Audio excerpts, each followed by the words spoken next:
সুবীর বাবু গ্রামের বড় রাস্তার ধারে চাউমিন বিক্রি করেই তার সংসার চলতো। বাড়িতে তার দুই মেয়ে রূপা এবং দীপা। রূপার বিয়ে পবন নামে একটি ছেলের সঙ্গে আজ 4 বছর হয়ে গেছে। সে তার সংসারে বেশ সুখেই আছে।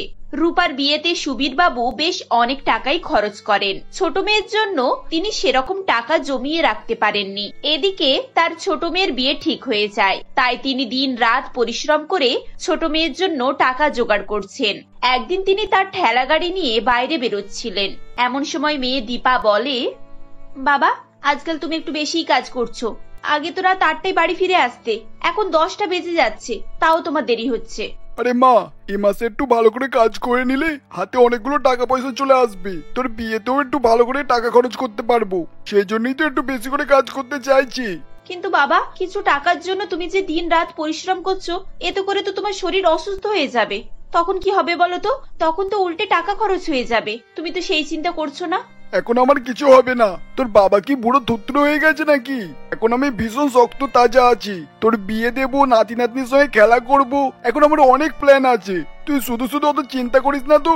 সুবীর বাবু তার কাজে চলে যায়। এদিকে দীপা সারাদিন মায়ের সঙ্গে সংসারে কাজ করতে থাকে। রান্না বান্না হয়ে গেলে মায়া দেবী দীপাকে বলেন, দীপা, এদিকে রান্না বান্না সব হয়ে গেছে, আমি এবার গরুগুলোকে তুলে দিয়ে আসি। তুই কি করবি? স্নান করে নিবি নাকি? হ্যাঁ মা, অনেক বেলা হয়ে গেছে, আমি স্নান করতে যাব। কিন্তু তার আগে চাউমিনগুলো সেদ্ধ করে রাখি, কারণ একটু পরে বাবাকে ওগুলো দিয়ে আসতে হবে। ঠিক আছে, তাহলে তুই চাউমিনগুলোকে সেদ্ধ করতে বসিয়ে দে, আমি আসছি। এই বলে মায়া দেবী চলে যান। তারপর দীপা বসে বসে চাউমিনগুলোকে সেদ্ধ করে। এরপর সবজি কেটে একটি বড় প্যাকেটে ভরে নেয়। তারপর স্নান করে খেয়ে নেয়। এদিকে সুবীর বাবুর দোকানে বেশ ভিড় জমেছিল।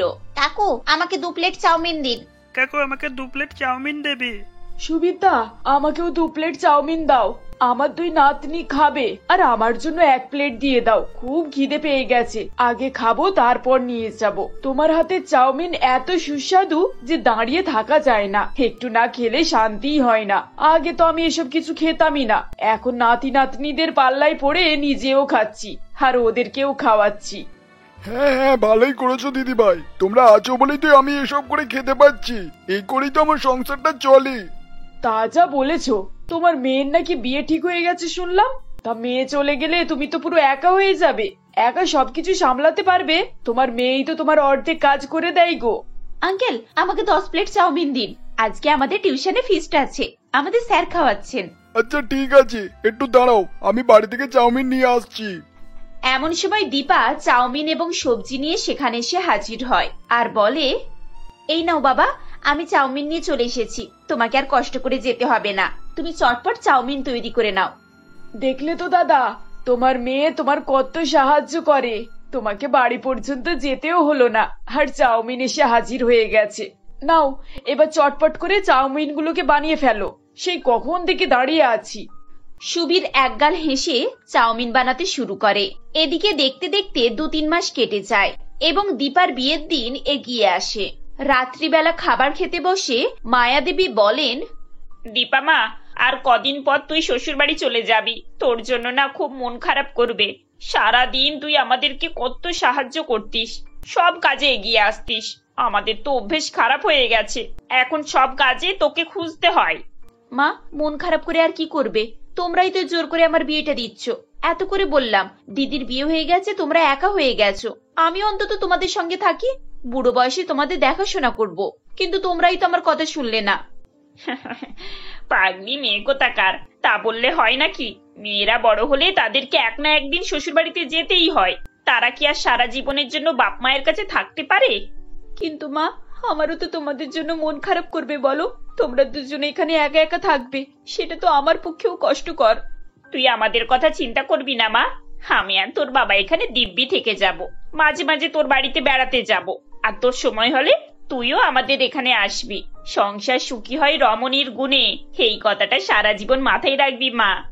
এভাবেই মায়া দেবী মেয়েকে নানান রকম ভাবে বুঝিয়ে সুঝিয়ে শান্ত করেন। কয়েকদিনের মধ্যেই দীপার বিয়ে হয়ে যায় এবং কলকাতায় তার শ্বশুর বাড়িতে সে চলে যায়। দীপার স্বামী মোহন তো অটো চালাতো। অটো চালিয়ে তার যা রোজগার হতো তা দিয়ে তাদের সংসার চলে যেত। বাড়িতে অসুস্থ শাশুড়ি, বিয়ের পরের দিনে দীপা সবার জন্য খাবার রান্না করে এবং খেতে দেয়। খাবার দেখে শাশুড়ি চন্দনা দেবী বলেন, বৌমা, তুমি কি রান্না করেছো গো? মা, আপনি তো অনেকদিন ধরেই ভালো মন্দ কিছু খাননি, তাই আজ আমি সবার জন্য লুচি, আলুর দম, পায়েস এগুলো করেছি।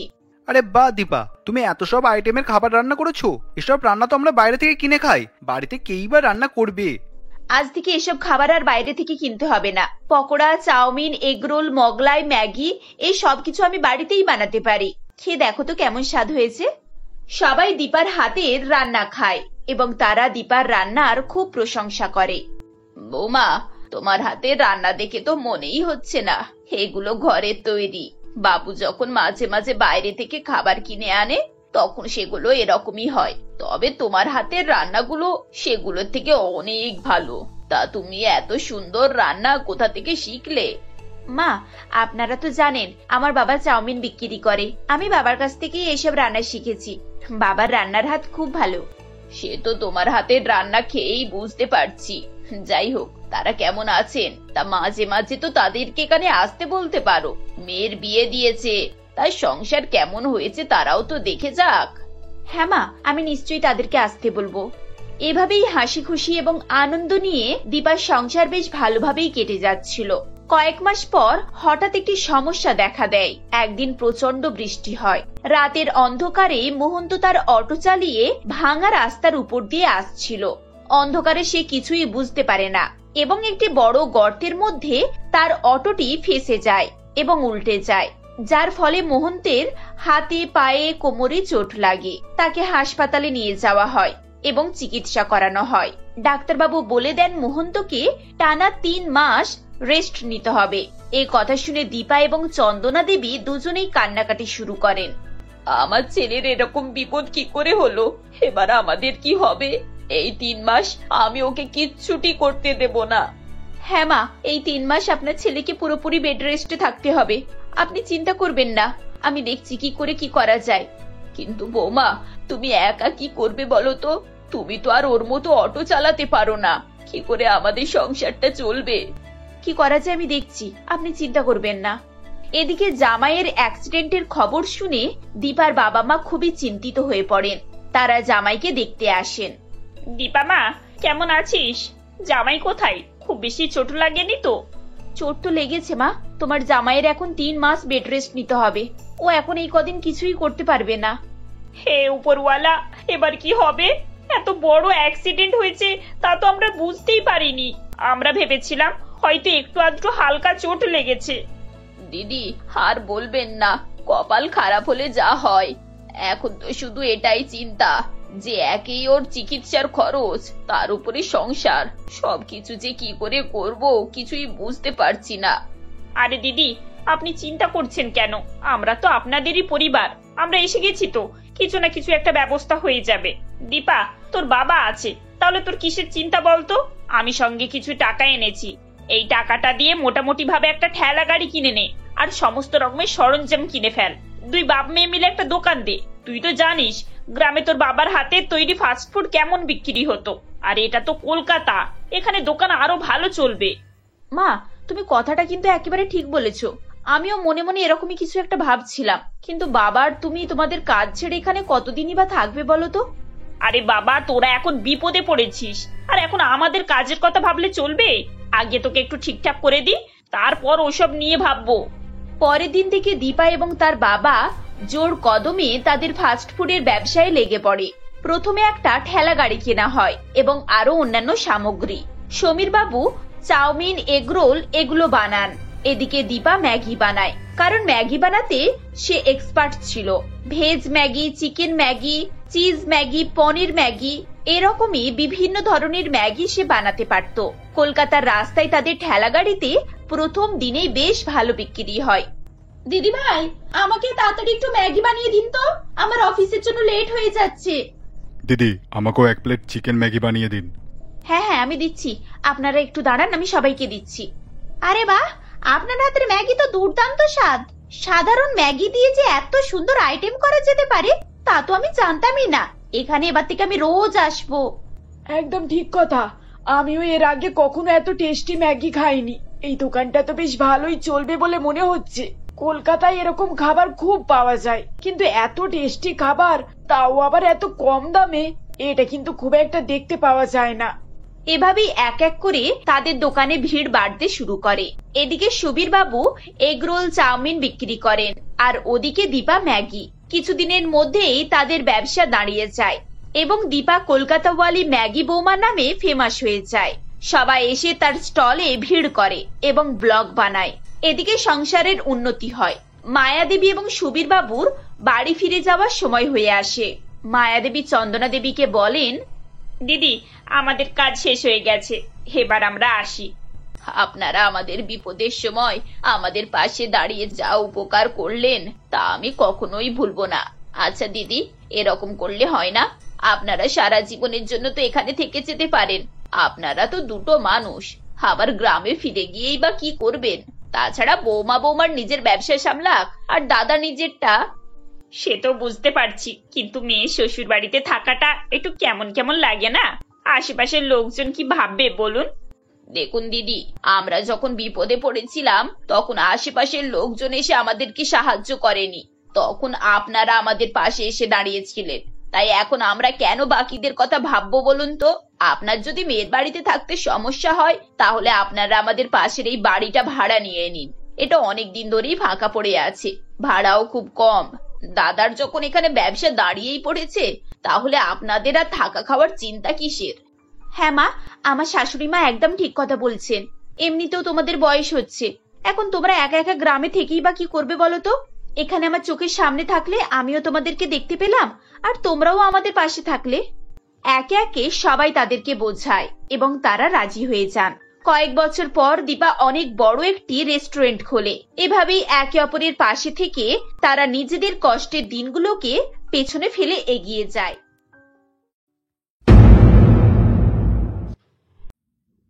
বড় বড় নিউজ চ্যানেল ও ম্যাগাজিন পারমিতার ইন্টারভিউ নেওয়ার জন্য লাইনে দাঁড়িয়ে থাকে। এক নিউজ কোম্পানিতে পারমিতা ইন্টারভিউ দিচ্ছিল। এমন সময় রিপোর্টার তাকে জিজ্ঞাসা করে, ম্যাম, আপনি প্রথমে বাঁশে তৈরি হস্তশিল্প দিয়ে শুরু করেছিলেন, আজ আপনার বাঁশে তৈরি হস্তশিল্পের অনেক মিউজিয়ামও আছে, আপনার নাম ম্যাগাজিনের প্রথম দিকেই থাকে। তা আপনার এই সফলতা কিভাবে শুরু হয়েছিল তা যদি আপনি আমাদের একটু দর্শকদের বলেন। পারমিতা তার জীবনের গল্প বলতে থাকে। পারমিতা তার মা মধুদেবীর সঙ্গে কমলপুর নামক গ্রামে বাস করত। পারমিতা যখন খুবই ছোট ছিল তার বাবা এক অসুখের কারণে মারা যায়। তারপর থেকে মধুমিতা দেবী পারমিতাকে দেখাশোনা করত। পারমিতার পরিবার খুবই গরিব ছিল। পারমিতা ছোট থেকেই বাঁশের সুন্দর সুন্দর খেলনা তৈরি করতে পারত। সেগুলো বাজারে বিক্রি করে যা টাকা ইনকাম হতো তা দিয়ে তাদের সংসার মোটামুটি চলে যেত। এমনই একদিন বাজারে সে খেলনা বিক্রি করছিল। এমন সময় এক অ্যাংলো ম্যাম সেখানে এসে বলে, এই জিনিসগুলো কিসের তৈরি? আমাকে দারুণ লেগেছে। আমি মার্কেটে অনেকক্ষণ থেকেই ঘুরছি, কিন্তু এরকম কোনো জিনিস এখনো দেখিনি। ম্যাম, এগুলো বাঁশের তৈরি। সারা বাজার ঘুরেও আপনি এরকম হাতের কাজ পাবেন না। এগুলো খুব মজবুত ও টেকসই, সহজে খারাপ হয় না। আমি নিজের হাতে বানিয়েছি। এই শুনে অ্যাংলো ম্যাম পারমিতার কাছ থেকে বাঁশের তৈরি হস্তশিল্প কিনতে চায়। এর বেশ কিছুক্ষণ পর সেখানে ক্রেতার অনেক ভিড় জমে, কারণ পারমিতার এই হস্তশিল্পের নাম গ্রামে গঞ্জে খুবই ছড়িয়ে পড়েছিল।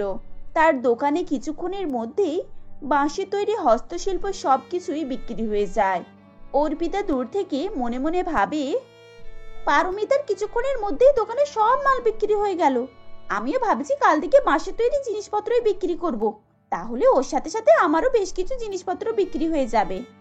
অর্পিতা ছিল পারমিতার পাশের বাড়ির মেয়ে। অর্পিতা প্রথম থেকেই একটু হিংসুটে প্রকৃতির মেয়ে ছিল। সে পারমিতাকে একেবারেই দেখতে পারত না। প্রতি মুহূর্তে পারমিতার কিসে ক্ষতি হবে তা খুঁজে বেড়াতো। পরের দিন সকালে পারমিতা দোকান লাগাতে এসে দেখে অর্পিতা তার পাশেই বাঁশের তৈরি হস্তশিল্পের দোকান লাগিয়েছে। আস্তে আস্তে পারমিতার দোকানে ক্রেতার ভিড় বাড়তে থাকে। এই দেখে অর্পিতা রেগে যায়। পারমিতার দোকানে ক্রেতার ভিড় একটু কমলে পারমিতা অর্পিতাকে গিয়ে বলে, দিদি, এখন তো দোকানে খরিদ্দার নেই, আমি একটু বাথরুমে যাব, ততক্ষণ তুমি আমার দোকানটা দেখবে?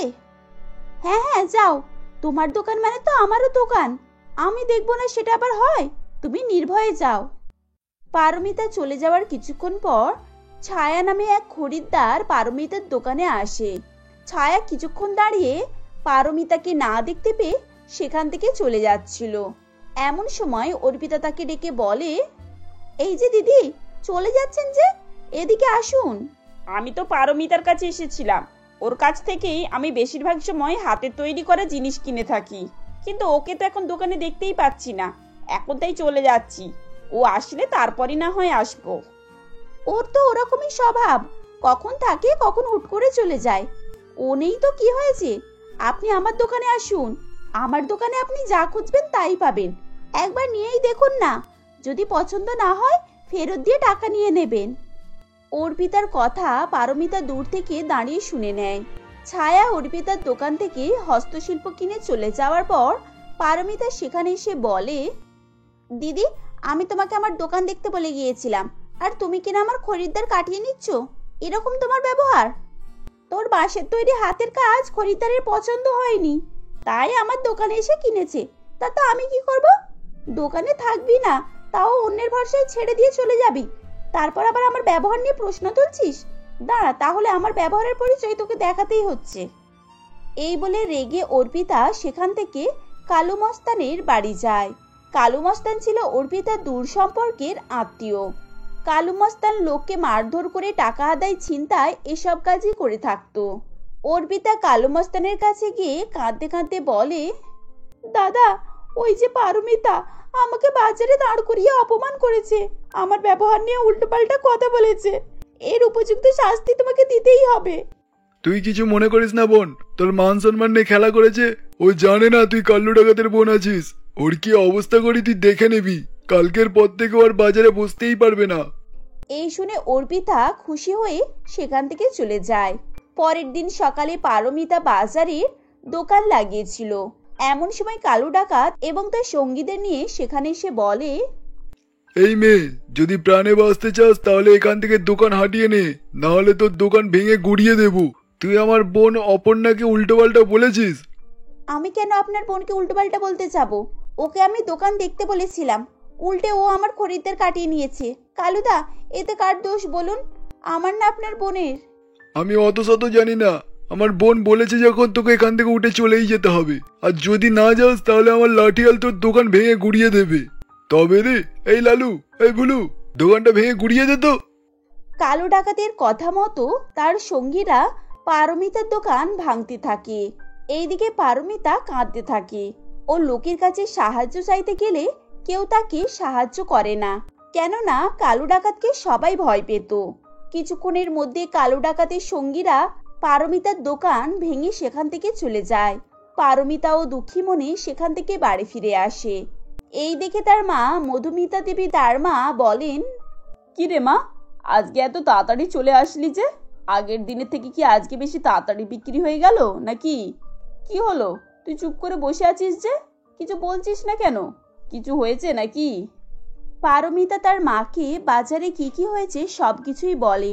সেই সব শুনে মধুমিতা দেবী বলেন, ভালোই সুখে ছিলাম, অল্প কিছু বিক্রি করে তাও সংসার চলে যাচ্ছিল। এখন কোন শয়তানের চোখ পড়লো কি জানি, সব কিছু শেষ করে দিল। তুই মনে করে কষ্ট রাখিস না রে মা, দেখবি ঈশ্বর আমাদের সব কিছু ঠিক করে দেবেন। মা ও মেয়ে যখন কথা বলছিল ঠিক সেই সময় মুকুঞ্জবাবু সেখানে আসেন এবং বলেন, পরমিতা, আজকে বাজারে তোমাকে দেখতে না পেয়ে তোমার বাড়িতেই চলে আসলাম। কাল আমাদের গ্রামে হস্তশিল্প মেলা আয়োজন করা হয়েছে। তোমার বাঁশের তৈরি হাতের কাজ তো খুবই নাম বিখ্যাত। তুমি আমাদের মেলায় অংশগ্রহণ করতে পারো। আমি জানি তুমিই প্রথম হবে। এই বলে মুকুন্দবাবু পারমিতাদের ঘর থেকে বের হচ্ছিল। এমন সময় অর্পিতা তাকে ধরে জিজ্ঞাসা করে, ও কাকা, আজকে অর্পিতাদের বাড়ি কিসের জন্য এসেছো? এরপর মুকুঞ্জবাবু অর্পিতাকে জানায় গ্রামের হস্তশিল্পের মেলার আয়োজন হয়েছে। পারমিতাকে বাঁশের তৈরি হস্তশিল্প নিয়ে অংশগ্রহণ করার কথা জানিয়েছেন। এই বলে মুকুঞ্জবাবু সেখান দিয়ে চলে যান। অর্পিতা মনে মনে ভাবে, আমিও দেখছি ও কি করে হস্তশিল্প মেলায় অংশগ্রহণ করে। পরের দিন যখন হস্তশিল্প মেলার আয়োজন হয়, সেখানে অনেকেই বিভিন্ন ধরনের হাতের তৈরি জিনিসপত্র নিয়ে এসেছিল। তার মধ্যে পারমিতা ও অর্পিতা তাদেরও হাতের তৈরি জিনিস নিয়ে এসেছে। একে একে সবার হাতের তৈরি জিনিসপত্র দেখার পর জাজেসরা পারমিতার হস্তশিল্প দেখে তাকে ফার্স্ট প্রাইজ দেয়। এই দেখে অর্পিতার খুবই হিংসা হয়। অর্পিতা সেখান থেকে তার কালু দাদার কাছে যায়। দাদা, পারমিতাকে আমি আর সহ্য করতে পারছি না। আজকে আমি ফার্স্ট প্রাইজটা পেলে গ্রামে সবার কাছে আমার নাম ছড়িয়ে যেত। আমার চোখের সামনে থেকে আমার ফার্স্ট প্রাইজটাও নিয়ে নিল। এর যোগ্য জবাব কিন্তু তোমাকে দিতেই হবে দাদা। তুই কিছু ভাবিস না বোন, তোর হাত থেকে যখন ফার্স্ট প্রাইজ কিনে নিয়েছে, আজকে ওর রাত্রে ঘর ভেঙে রেখে দেবো, তারপর দেখি ও কি করে। এই শুনে অর্পিতা খুশি হয়ে সেখান থেকে চলে যায়। সেদিন রাত্রিরে কালো ডাকাত পারমিতাদের ঘরে আগুন লাগিয়ে দেয়। পারমিতা ও তার মা যেমন তেমন করে ঘর থেকে বেরিয়ে পড়ে। পারমিতা শত চেষ্টা করেও তাদের ঘরের আগুন নেভাতে পারে না।